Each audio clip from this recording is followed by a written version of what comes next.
Alright, cellos, this is American Princess by Bob Phillips. You want to make sure you pay attention to the tempo changes, and there are lots of string crossings in this piece.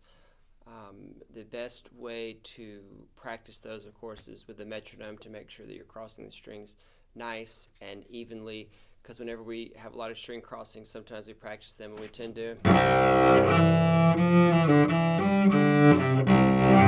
introduce a dotted rhythm that isn't there, and if you practice with the metronome, your string crossings will always be nice and even. And also practicing in front of some kind of mirror or just watching your contact point very carefully, because remember, over here on the C string, my hand is getting closer to my body, and as I go over here to the A string, my hand is getting farther away from my body. So it's not this straight up and down thing that's happening on the string crossings. It's up and out, all right, and back and in. So this is why I sometimes use a hula hoop around the player to show the bow path, because of the arc that the cello bow goes in. All right, so you know, if you start to hear a lot of scratching or you're not making good contact with the string, it's probably this bow path that's not correct. A couple of other things to remember while you're playing this piece is the composer, Bob Phillips. He's a bass player, low string person himself. His daughter's a bass player who he wrote this piece for and dedicated the piece to her. I believe it's for her wedding.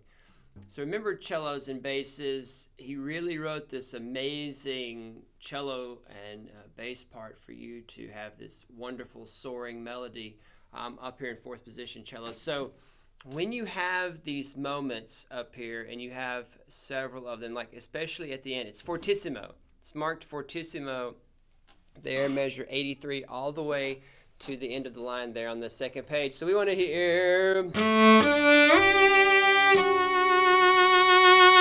really get the vibrato going, all right, and sustain the sound. Or they have it marked in third position, either way.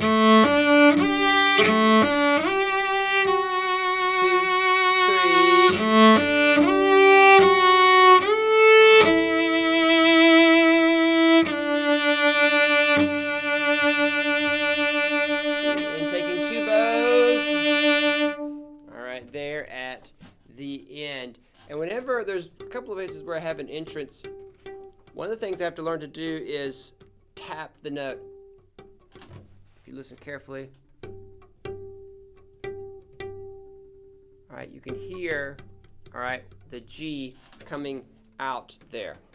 And the last thing I'll say is actually about the very beginning of the piece. Really imagine what it feels like, all right?